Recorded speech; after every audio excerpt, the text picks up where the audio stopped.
Okay, I see red light. This is Journeys in Podcasting, a noontime edition here in New York. And today we're going to be talking to Audrey Waters, who has called herself the Cassandra of EdTech, which I think is a great title. And so, yeah, we're going to laugh through a lot of things happening and also kind of get her thoughts on some of the writing she's done and some of the responses to the writing she's done. How are you, Audrey? Pretty good. It's a morning here on the other coast, but I'm caffeinated. I'm ready to go. Yeah, well, thanks for getting up for the cast. I'm not sure. New York seems to rise really late. I notice people here don't really start working till like 10 or 11 a.m. Yeah, that's the challenge of I'm in LA, and that's the challenge of sleeping in. I'm not really a morning person, but when you sleep in here, like everyone's sort of getting off work in New York, so you're like, oh, I missed the day. Yeah. Cool. Let's start with your piece that you wrote on your blog. It's called, I'm assuming everyone listening knows exactly who you are, so we don't have to go into your history. But I mean, I will say that, interesting history in that you sort of left other things so that you could write about education technology. And maybe we could just start with that. Like what really drew you to picking this topic and then going up against some of the biggest companies in the world? So I have a very sort of odd, I suppose, educational background, which I think contributes a great deal to how I see the way in which systems of education and systems of education technology work and don't work. I didn't graduate from high school, for example, in the US. My mom's British, and I was sent away to school. I did an international baccalaureate in the UK. And then I went to college on the East Coast, dropped out of college, got pregnant, had a baby when I was quite young, and ended up moving back to my hometown and having to piece together, at the time, was called a distance education. My degree was basically distance education. I did a lot of correspondence work. At the time, things were beyond the phone, so we would dial into like a conference call number. It was even sort of pre-satellite, connecting classrooms via satellite television.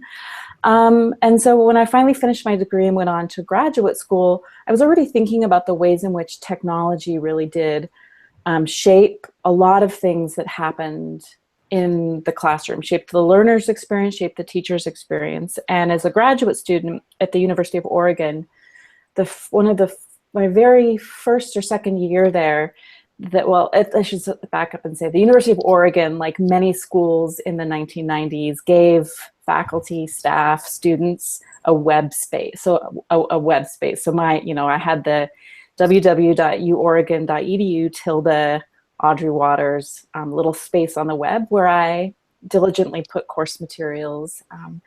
And then the university adopted Blackboard. And as a graduate student, we were instructed to take our stuff off the open web and make sure that all communications with our students ran through the learning management system. And so all of those experiences really gave me a sense of a different sense, I think, of a variety of experiences with education technology.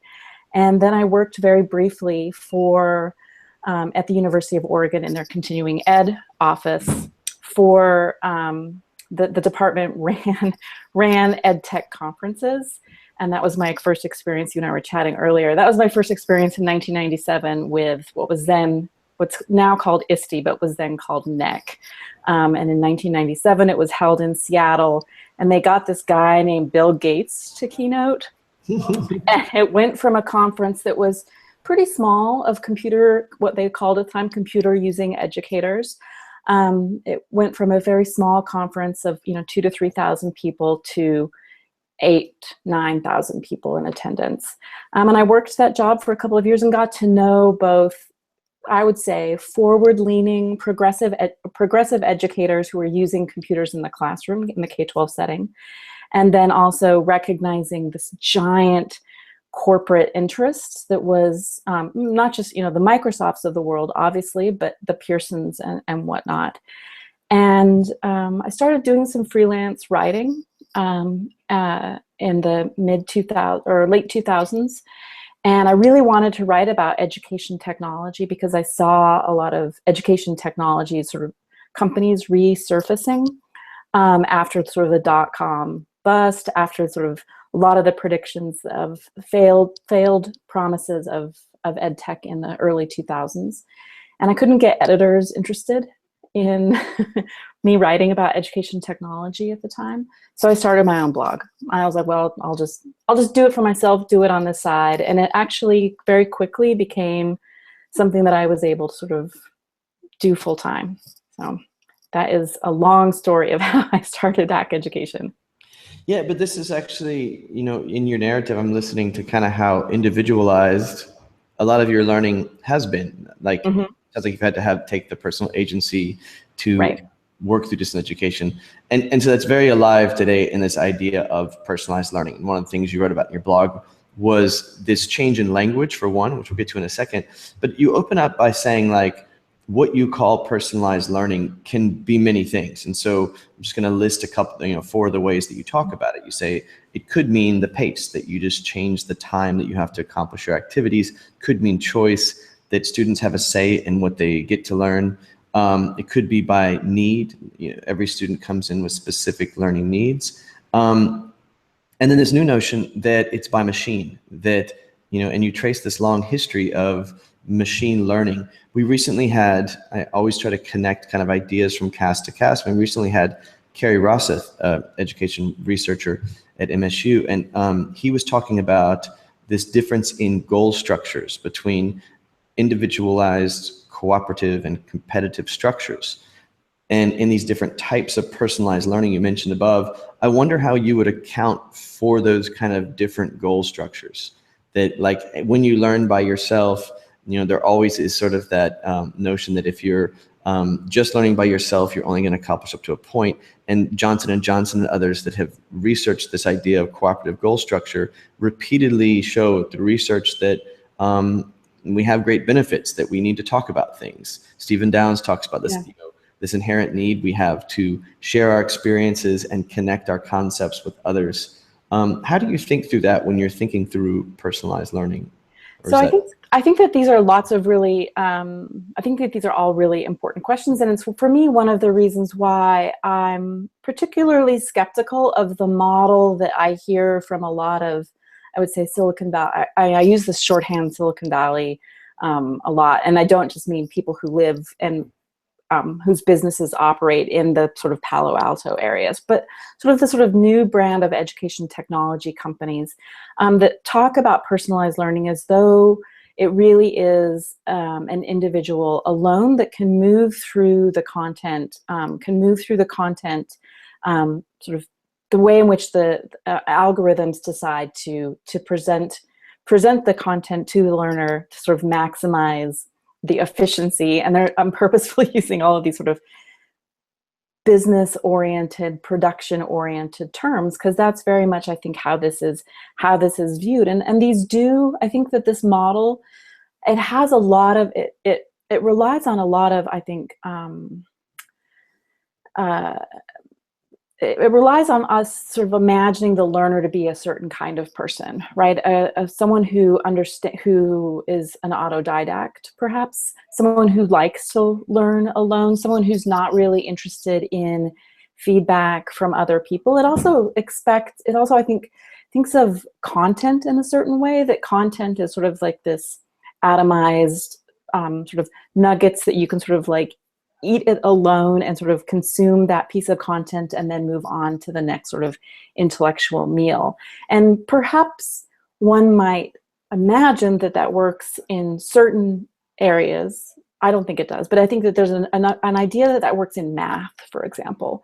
But those seem to very quickly fall apart when you think about how would you study literature, for example, without a discussion-based, group-based sort of feedback as moving through a novel or a play, in which something like interpretation, even textual-based interpretation, is something that's really open, and I think dependent on being able to bounce ideas off of people, and and also be able to ask other people questions and have your ideas sort of interact with one another in a classroom. So I think that there are a lot of things with a lot of these personalized learning systems that think of the student as being self-motivated, self-driven, and able to negotiate content, and content being this sort of you know, like just like this individual modules. Even it comes back to even old theories. It's funny, you know, old theories, older learning theories that I think those of us who have backgrounds in education sort of know that those sort of got, I think, perhaps not rejected, but certainly dismissed, you know, many years ago. The idea of learning objects, for example. Did that answer your question? You know, and it draws me kind of even deeper. You know, I'm thinking, I don't know why, when I think of you, I always think of Stephen Downes as well, and I kind of read you both at the same time. But he talks about this impossibility of just creating these predictable learning outcomes, that learning doesn't happen that way. And right. He, you know, also talks about that need for the peer interaction, basically what you just said, that when the dialectic is not present, then learning is not really happening. That's very Freire. You know, you have to have this critical dialogue in order for people to advance their ideas. And yet at the same time, I would, you know, I think you would say as well, because you've had the experience of learning kind of in the cave, so to speak, that sometimes we can go through elongated periods. Sometimes we can study things on our own, especially if it's like procedural things, that these are much easier things to kind of pick up. I don't know. Yeah, I don't know. So, I mean, I tell this story a lot, but one of the classes that I took as an undergraduate, was a statistics class. And I got this box of VHS tapes of statistics, intro to statistics lectures. And I was supposed to watch the video and then complete the worksheet and then mail the worksheet back to the professor, right? And you know, and you laugh, but actually, like, that's precisely the model that a lot of these online, yeah, no, like that's Khan Academy, and people say, no, I definitely get you there. I'm thinking more like a kind of immediate applicability, thinking like, I know lynda.com comes in a criticism, and yet a lot of people are learning lynda.com just to learn Adobe software, for example. You take a little piece and you immediately apply it to a project. So there's this immediate contextualization of that little nugget that you just learned. I mean, what I'm trying to get at is that I'm in total agreement that, like, you have to have a dialectic, you have to have learning community. That's part of a learning system. I'm more thinking that somewhere in that learning system, there's also just kind of the cave time. I'm going to go and like mesh out. I'm going to play with this stuff on my own. And then I'm going to bring it to my partner, my group, my teacher, my community, and interact with it there. But let's move past that, because I think that's going to come back. You talk about like the different ways that personalized learning is manifested over the centuries. And you go back and talk about Rousseau, Alexander the Great, some guy named Aristotle, John Dewey, Montessori, Bloom, Skinner, Alan Kay, Gates Foundation. And it's almost like pick your card, and that explains exactly who you are and what your belief system is about personalized learning. Who are the ones that have really, like, I guess describes personal learning and personalized learning and how he differentiates that? Who are your heroes in the personal learning world? So I think that this idea, I mean, I think in some ways, you know, what someone like John Dewey, I think is, I could probably list many criticisms of John Dewey. He was a man of his particular moment in history, right? If nothing else.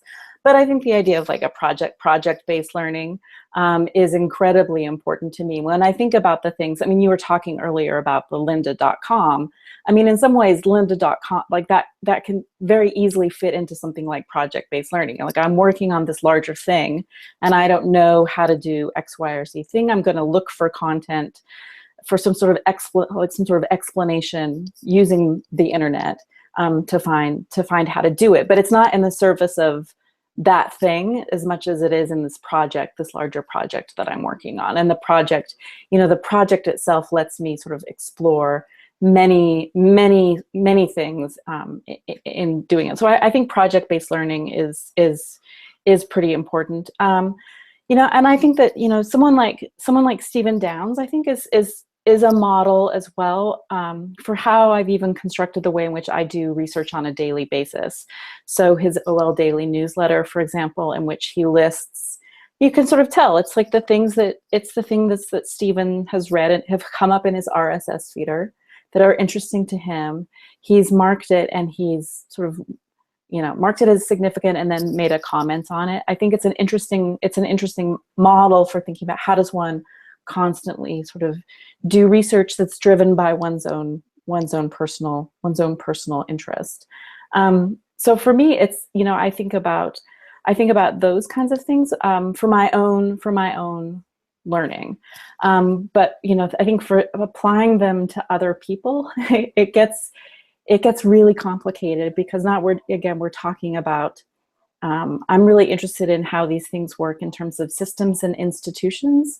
And so I might find something that's, you know, that suits me, but I have to say, like, I'm someone who, like I said, I've had a varied educational experience, but I've had very good education experience. And so, and I've figured out how to school, right? Like, so school isn't just about what you learn in terms of the content, right? Can you demonstrate that you have sort of mastery over particular subject areas? But school is also a set of cultural signals. It's about navigating an institution. It's about navigating bureaucracy. It's about political and social networks that can be particularly challenging if you don't know the rules, because we're not always explicit. I mean, we think we're explicit with rules, right? You get a student handbook and it says, you know, no cheating, but it also doesn't say some of the other how to school things, you know, that are perhaps people know them if they're not a first generation college student, for example. I mean, I think that there's a lot of knowledge about how to navigate school that is about status and prestige. Yeah. Yeah, before we started recording, I was telling you about going to ISTE and just chasing down people who had gamed the learning environment. And so, like, Paul Darvasi, for example, takes One Flew Over the Cuckoo's Nest, and they create a simulation in the classroom, and for like a month they play out the book, and they're actually acting out characters of that book. And this kind of creates that deconstruction of your learning environment. And their argument is that school it's already been gamed. I mean, it's already a game. It's just a really nasty, you know, ugly game that kids have to go through in order to get through these things. I wonder if you might unpack a little bit what you call the Silicon Valley narrative, or the Californication of learning. When I think of West Coast education as an optimist, I think of D-School, think of High Tech High, Lighthouse Community Charter School, design thinking, radical collaboration, maker sensibilities, maybe an awareness of a dispersed learning environment.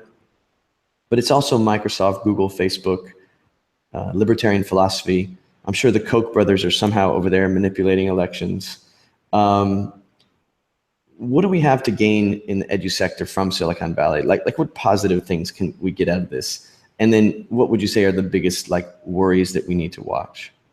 So one of the things that I like to remind people is, despite this contemporary narrative that we have, that Silicon Valley is just a matter of genius men who created these amazing sort of computing technologies sort of out of their own sheer brilliance, is that one of the things that I think Silicon Valley historically was a pretty important example of is when governments and research universities work together, right? So, I think that the research university has played a particularly important role in the development of science, and particularly computing technologies throughout the 20th century. And it's rather interesting to me, since with the adoption of this idea that universities are bad, that there's a higher education bubble, you shouldn't go to college, you should drop out of college,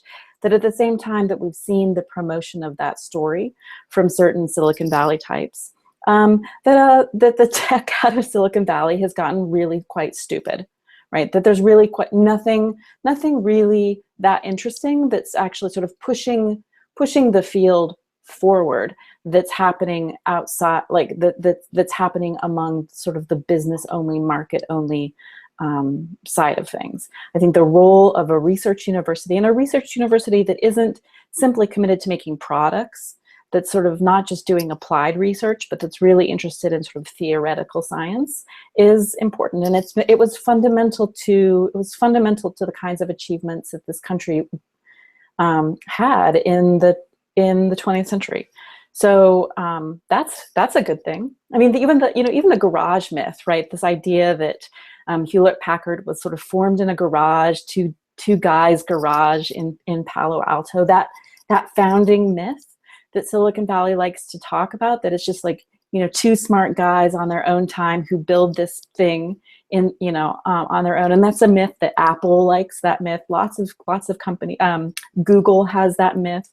They were all involved some way or another with Stanford University, right? So Sergey and Larry were PhD students at Stanford. The Hewlett Packard folks would actually take stuff from the lab, from their electronics lab at Stanford, sneak it home into the garage in order to sort of build chips. And so this idea that this happens sort of on market-based, on markets alone, without the role of the university, I think is a bit of a rewriting of history. So you talk about this idea of the automatic teacher, which was kind of new to me. I'd heard of Skinner's device, and it's often compared to the iPad. But this was like constructed out of typewriter parts, debuted at the 1924 American Psychological Association. Little window displayed a multiple choice question, and the student could press one of 4 keys to select the correct answers. Sounds very familiar. The machine could be used to test the student, that is, to calculate how many right answers were chosen overall, or it could be used to teach. The next question would not be revealed until the student got the first one right, and a counter could keep track of how many tries it took. This idea, automatic teacher and Skinner's learning machine, are often compared to like our modern tech tools, the iPad, for example. I would sort of argue that like the iPad's haptic audiovisual sensories really broaden the modalities that are accessed, that we can move towards a more kind of universal design learning environment. We add physical computing, and students interact with machines across sensories, and there's sort of an infinitesimal amount of opportunities for a new creative learning design. I know you're the Cassandra of ed tech and the technologist at the same time. So where is tech pushing our teaching and learning possibilities, and what's wrong with these devices? So I think what's interesting to me is, I'm going to use a metaphor here that doesn't quite work all the time. I'm going to use like a biological metaphor, that a lot of these technologies are like vestigial, right? Like the appendix. Maybe at one time the appendix had a function, but it no longer does, and we've kept it around. And I think that what we find when we adopt new technologies is we actually use them to hone the older practices, right? So that's why the automatic teacher is really fascinating to me. One of the things I was interested in when I've been researching this history of machines used for teaching and learning, I was curious, like, why does the multiple choice test have 4 or 5 answers, right? Like, why wouldn't it have 8? Like, what is it about 4 or 5 answers that was sort of what the Scantron went with? And it actually is connected not to Scantron the company, but to some of the very first machines that were built that were optical readers that would pick up on the pencil marks, right? The pencil marks, and be able to automatically grade. They only had the capacity to sort of read 5 rows. And so we've stuck with this sort of, this was a 1920s IBM, 1930s IBM machine. And yet, even though we have the capacity now, particularly with computers, to be able to offer varied scenarios, much more intricate sort of multiple choice questions to students, you still get A, B, C, D, E. Like, we're still sort of stuck in that older technological mode. And I think that that's that's the danger with a lot of these tools, is we have an opportunity, we really do have an opportunity with computers to rethink a lot of how education functions. Like, computers are powerful devices. They're powerful intellectual devices. I mean, I'm a huge fan of Seymour Papert, and that's what he, that was his argument, was that these are devices to think with. We can sort of not in order to sort of, the computer shouldn't be, training the student how to do things. The student should be looking at the way in which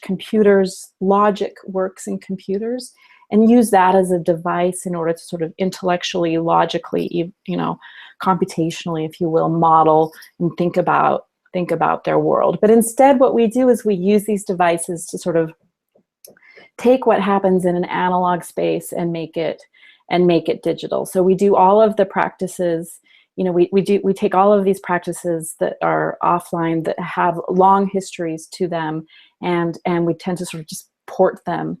Or we take these practices that perhaps were newer practices within, newer technologies within computing itself, that again have a history to them, and just port those into the classroom as well, like the discussion forum, right, or the bulletin board. I mean, that has a particular history in technology, and so we haven't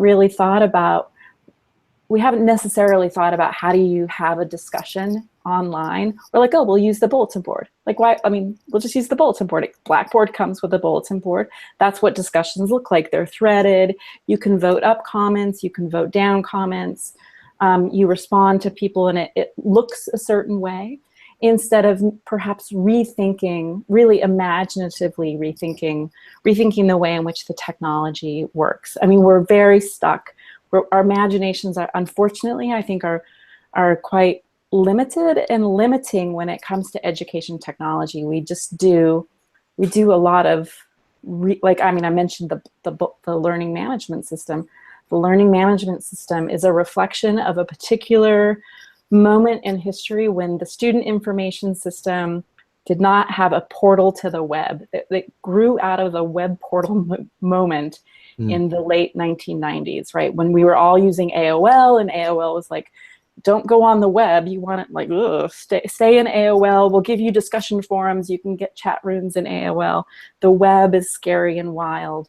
But the learning management system is that sort of AOL, Yahoo model that connected to this other database that just didn't have a user-friendly front end to it. So we've adopted the learning management system. This, again, what are we, like, 30-year-old piece of technology. And the big innovation in the learning management system these days is that you can get to it, is that it looks more like Facebook. I mean, bravo, good job, EdTech. Yeah, no, I mean, you go on in that, this blog post I just absolutely love, so I'm still picking it apart, but like, you go on there to talk about, you mentioned Chris Hayes in his book, Twilight of the Elites. He talks about how we're now in a world where there's no faith and competence in our authorities, that they've completely discredited themselves. And then you trace the history from, going back to the Iraqi War, New Orleans, Katrina, and others, and this idea of the death of expertise. Yeah. I had been reading earlier just this idea of individualism, and how the rise of individualism has been accredited with like totalitarianism, of easily manipulable populace. And so this would be sort of the more dangerous aspect of this idea of personalized learning, and this idea of one person, one machine, prompts, answer, and that kind of environment. I have witnessed Facebook, right? I mean, it's... Yeah, and I'm almost thinking, I remember a blog post of yours, because I was watching some of these technologies pop up in my school, and I was like, that's bad. We don't want Class Dojo. That's public shaming. That's some really ugly stuff going on, especially when you throw in live online feeding it to the parents. Like, there's just, and then Raz Kids was one that I saw a lot of teachers using. And then when I looked at like what it was doing, an AR test, and like, this is not what reading is about. We don't care. I mean, not that we don't care about how many minutes they're reading at night. That's not indicative of... That's not a useful metric, right? Yeah. So those metrics are just sort of like become this kind of gold standard that everyone's trying to get at. That if we can just monitor more closely these students, they're going to like be better readers. I'm like, has anybody read the book, like the handbook of the Read Aloud handbook? Like the whole thing is completely about reading has to be a cultural phenomenon, that has to be an active conversation, always present. And that's what creates this learning system, not you're looking at the page for this amount of time, tracking this many words. So those are kind of the scarier things. I think you've articulated really well. But this other bigger thing of just like the big brother concept of all these things, how premeditated do you think this is? Is it just market forces falling into line that this is the fastest way they can monetize these products because schools are all based on this idea of the individual measurement? Or do you think there's something darker at play? So I think that certainly since the beginning of the 20th century, and that's what fascinates me about the rise of some of these early teaching machines, like the one that the automatic teacher that Sidney Pressey built, and its connection to standardized testing, is that since the early 1900s, we have been really obsessed with adopting in schools the sort of measurement, making schools run more like businesses. It sounds like it's a contemporary demand, but it's actually something that's been going on for the entire length of the 20th century. So we already had in place the sort of political push in some ways, and then a cultural push too, to sort of get to put people in charge of schools who would run it more like a business, right? Who would make the school run more efficiently, that would get learners to learn more efficiently. And of course, when you have a system like a computer that really doesn't just track that data more efficiently, but it sort of creates all of this new data, it really fits so perfectly with an obsession for data that we're already part of culturally. So I'm not sure that it's so much sort of this sort of nefarious idea that we're going to collect all these students or collect all this data about students so that we can monitor them and and extract data value from them, and then perhaps these companies make money. I think that still remains to be seen.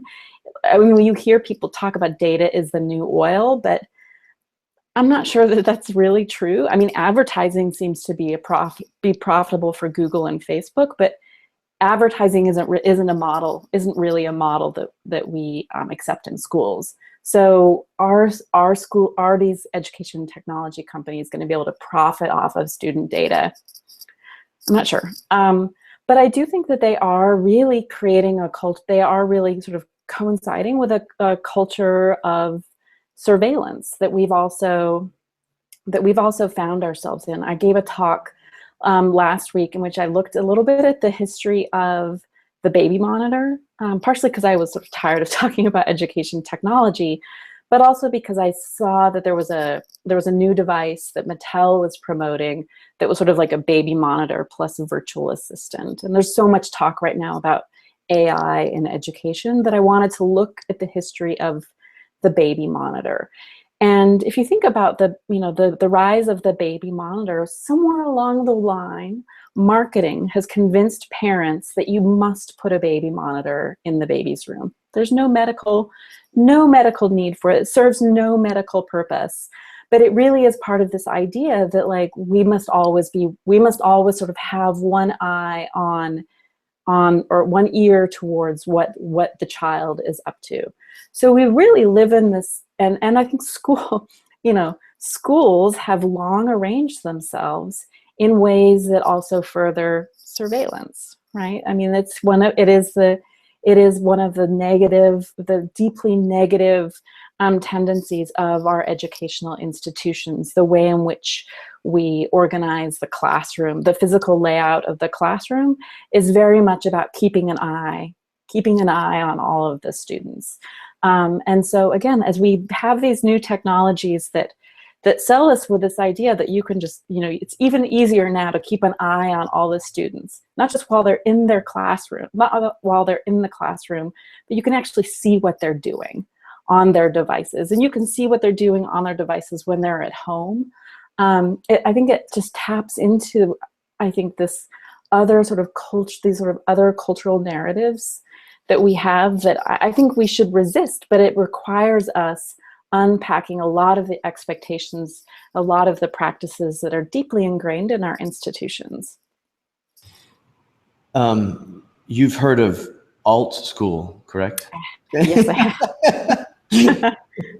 So yeah, I was looking at some Stephen Downes last night, and he describes it as total surveillance: cameras, microphones, sensors, conversations, body language activities, transactions to be monitored.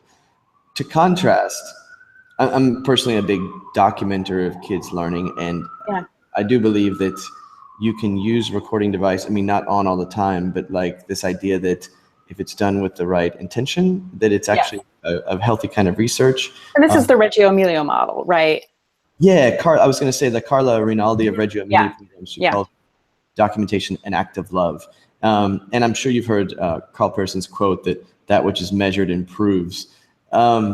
So yeah, I mean, this is always kind of a slippery thing, because there's always that thing of, I forget what the law of data is, but it will always be used for some nefarious purpose that it was not originally collected for. So for example, I took a lot of video clip within classrooms in which I was working, and it wasn't too long before I was being asked for those videos to catch students in like some kind of behavior they were trying to document so they could do whatever.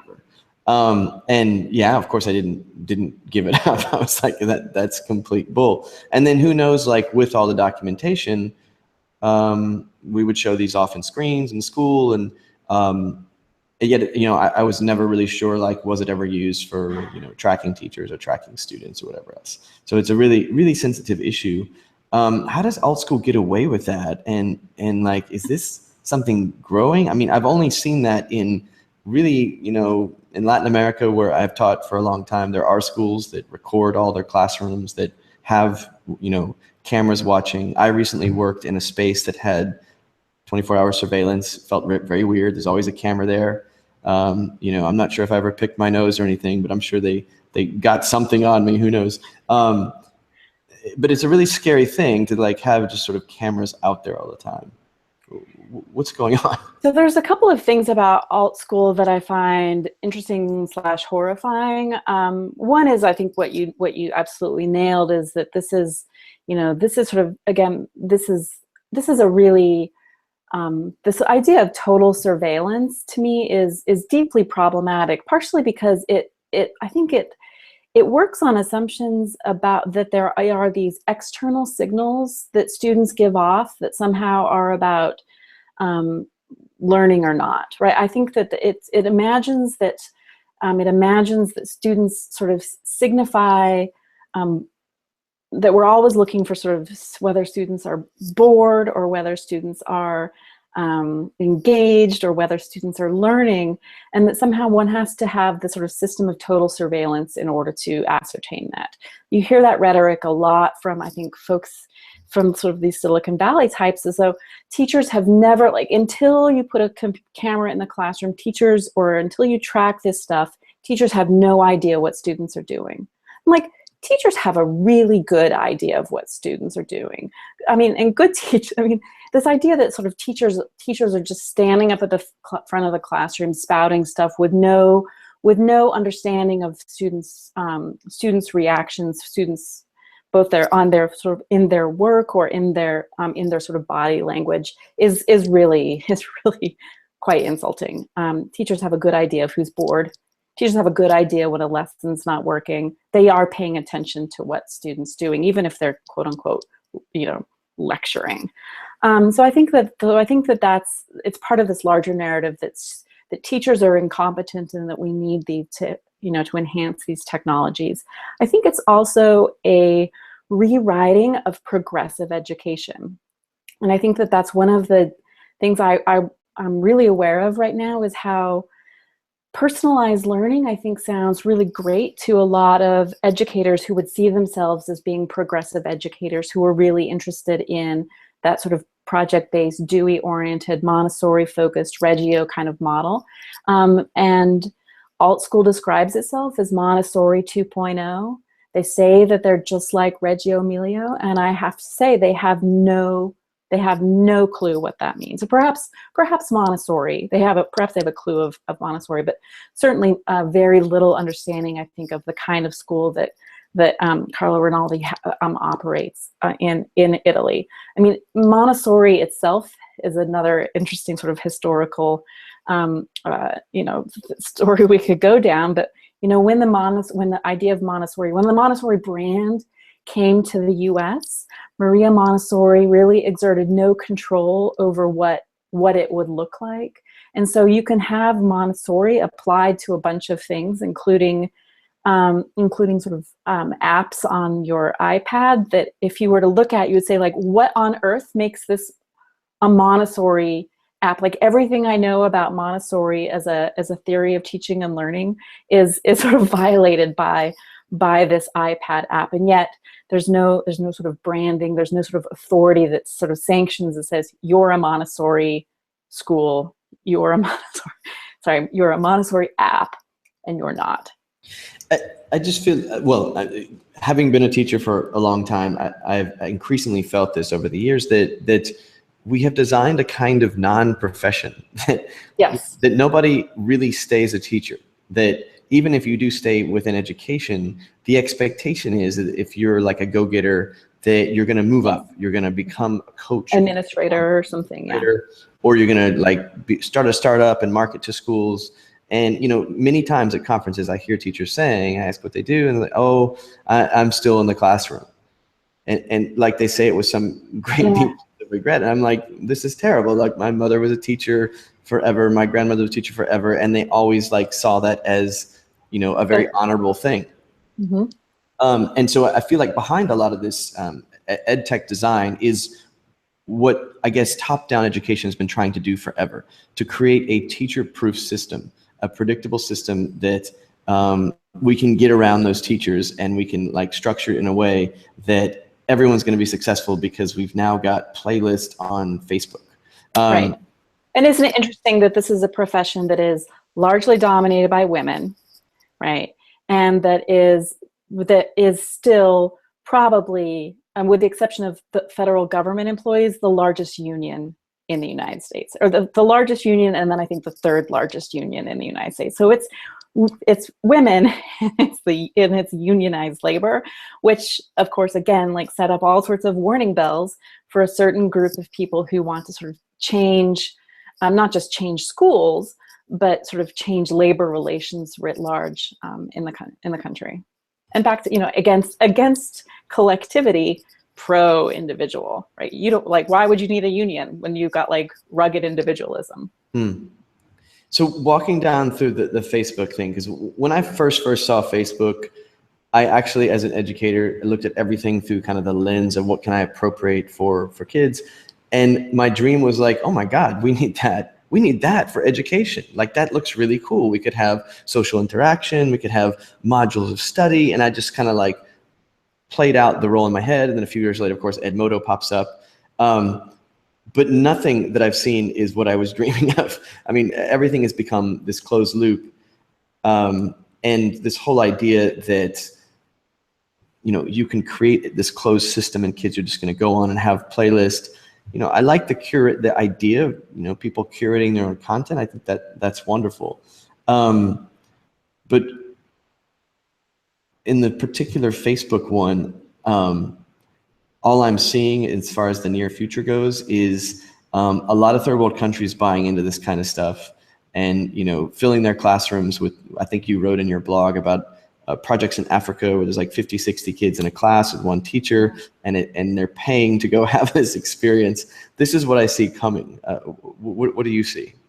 Yeah, I mean, I think that to me, this, again, this idea that it's funny how these ideas get, I feel misinterpreted, which is sort of really unfair. I mean, I suppose on one hand, it's really unfair. I mean, it's unfair to say that Max Ventilla, the founder of Altschool, has sort of grossly misread Montessori education and Reggio Emilia. But sort of looking at what he says he's doing, and I'm somewhere along the way, you sort of missed the point. And I think similarly, this adoption of sort of the language of playlists really also misses the points. On one hand, you could say, well, a playlist is just a lot like a syllabus, except for you can decide if you want to listen to track 2 before you listen to track 1.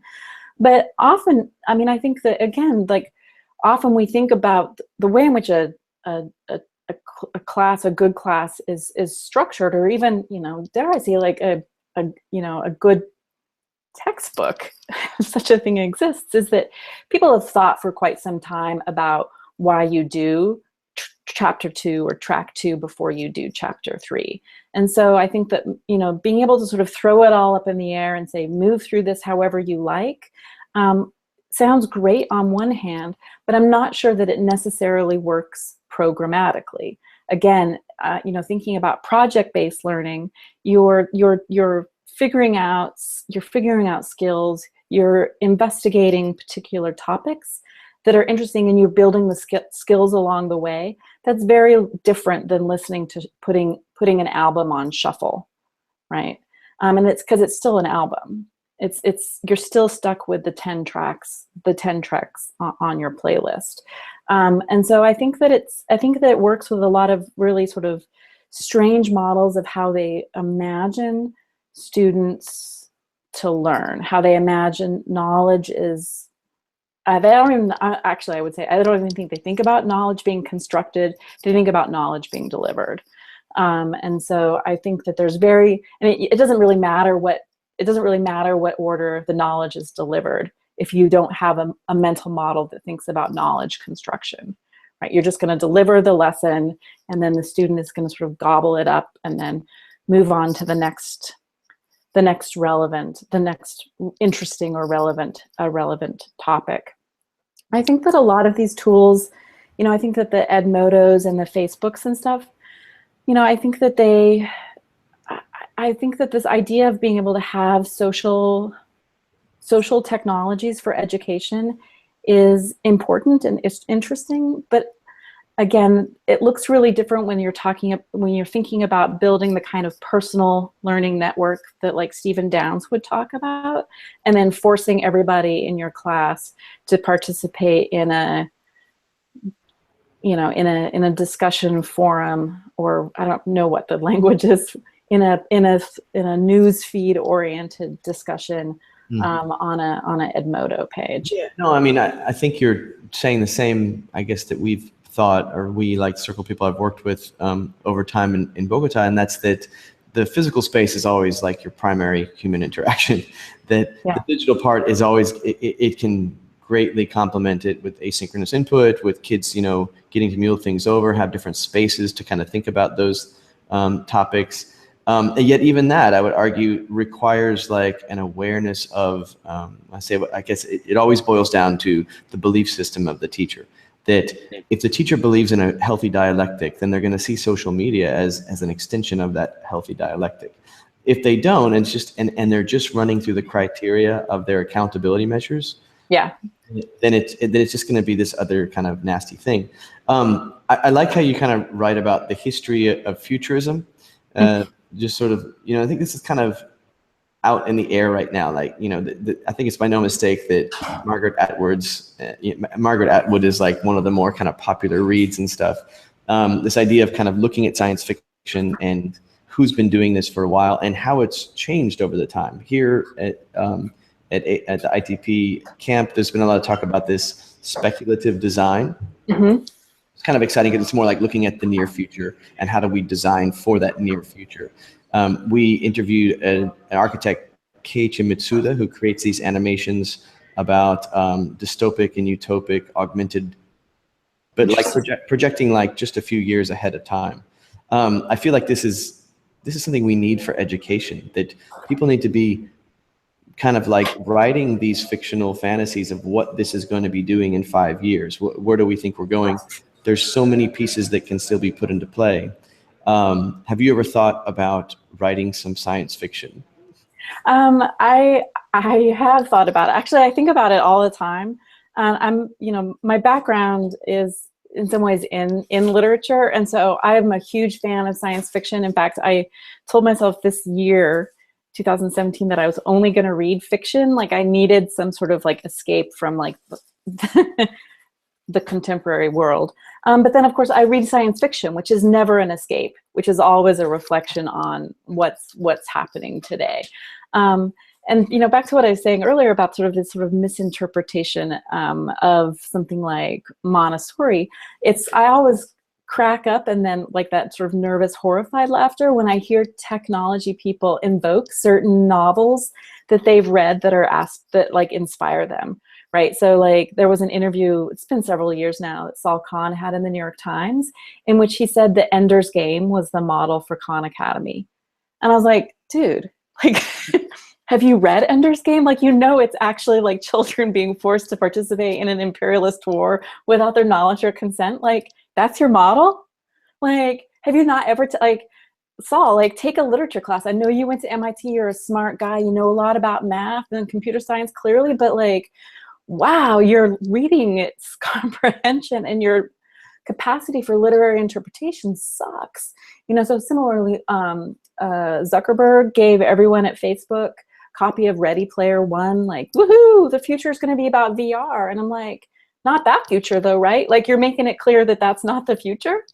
So, and I think, you hear this about Matrix, like the people are always excited that we're going to build, what we're working towards is sort of a future that learning looks like the Matrix. Like, no, like that's a dystopia. Are you familiar with the concept? And like, that's the thing that I think frightens me, is that I'm like, that's dystopian fiction. And I hear a lot of folks in Silicon Valley say, that's what we're building. I mean, I think that's your next book project. That would be just amazing. So someone writes the short stories of the possible dystopic futures for ed tech. Yeah.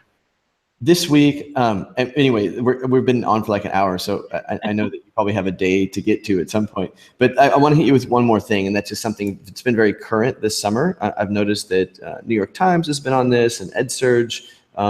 Jason Palmer had a response to your 2016 December post about business and education technology, which was really eye-opening to me, because I used to think that all this tech interference in the edu environment was a really good thing. Like I saw it as this like really healthy disruption to a system that was pretty antiquated and was really slow to change. And I think there is some great reporting and great article work coming out of EdSurge and the edutopias of the world.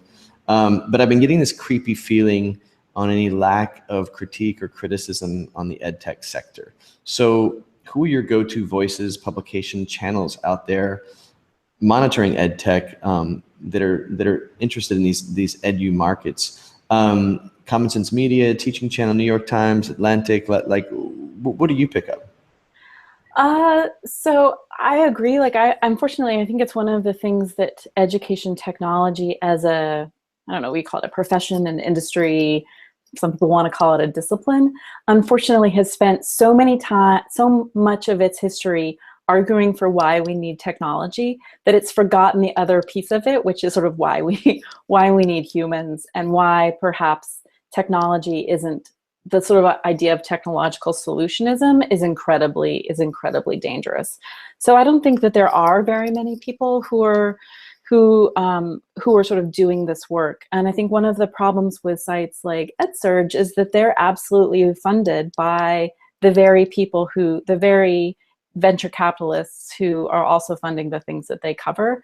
So it's, I'm interested in the stories that get told. I'm interested in why certain stories seem to bubble up. That's the personalization issue. Like, why is personalization or personalized learning a thing? Where did that story come from?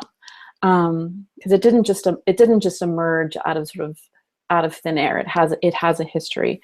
So I think the work that Dana Boyd's group does, Data in Society, is quite interesting. She has I guess you call it sort of a research organization that I think that looks quite closely and asks questions about, how is this new, what are the impacts of the sort of this compulsion around data, and not just for education, but for society at large, for civic purposes as well, which is, I think that's what education is. It's not just about what each individual learner knows. It does have this much larger democratic, fingers crossed, right, democratic purpose to it. Neil Selwyn is a researcher in Australia. He's written quite a bit on this. But by and large, I think that both ed tech and then tech more broadly has not done a very good job about developing a criticism, about developing and really recognizing the importance of criticism. I saw someone say the other day, I think on Twitter, that like, if you're a food critic, no one thinks you hate food, right? No one believes that movie critics hate movies. But if you're a technology critic, everyone loses their mind, right? They assume that you must like hate technology and you're sort of out to destroy things, and they call you Luddites. And I'm proud to say I'm a Luddite, because I think the history of the Luddite is actually something that we can point to and say, yeah, that's exactly what I mean. Luddites weren't against technology. Luddites used looms, right? What Luddites objected to was the mechanization of their labor and being forced into factories in which they were working for other people for peanuts. So they lost control of their work. They were no longer able to work on their own technology, right? They were no longer able to own or control their machines. They were asked to work on someone else's machines. And I see that as really important for education technology, because we're asking students to work on someone else's machines and no longer really have any kind of control over the labor, right? We call it schoolwork, we call it homework, right? It's work. Students do work. Learning is work. But we're really taking away any kind of semblance, and not to say that our institutions had it already, but we're really denying them any sort of opportunity to have agency and control over their labor, forcing them into sort of these neo-factories. Pretty cool. Well, thanks for taking the time today. Thank you. I always check in at some point on your blog, and I'm excited to hear that you have a podcast. I did not know that. Yes, it's called The Contrafabulists, right? So fabulists are like tellers of stories, but also liars. And so my partner and I, we have a podcast, and we sort of look at the stories that the technology sector is telling, and we sort of try to poke at why and what they're saying. Cool. How else can people find you? I mean, Hack Education is the blog. Hack Education. I believe that you got a grant that you got funding to continue this work for over the year to report funding. I am so excited. I have a Spencer Education Reporting Fellowship at Columbia for the next academic year, which I'm very relieved, because it means I don't have to sort of, as I do a lot of traveling and speaking, it's easier, strangely, to sort of make money as a keynote speaker than it is to make money as a freelance writer about education technology.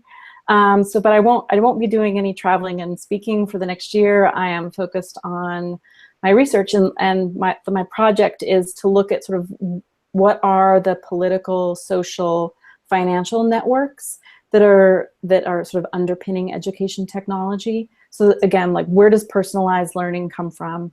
And I think, spoiler alert, the Gates Foundation right now. I mean, I think that there are these long histories, but why does some of these topics really bubble forth, and how does that change policy, and how does this storytelling really shape the way in which we imagine the future of teaching and learning to look like? Because unfortunately, I don't think educators are the people who are writing those powerful stories right now.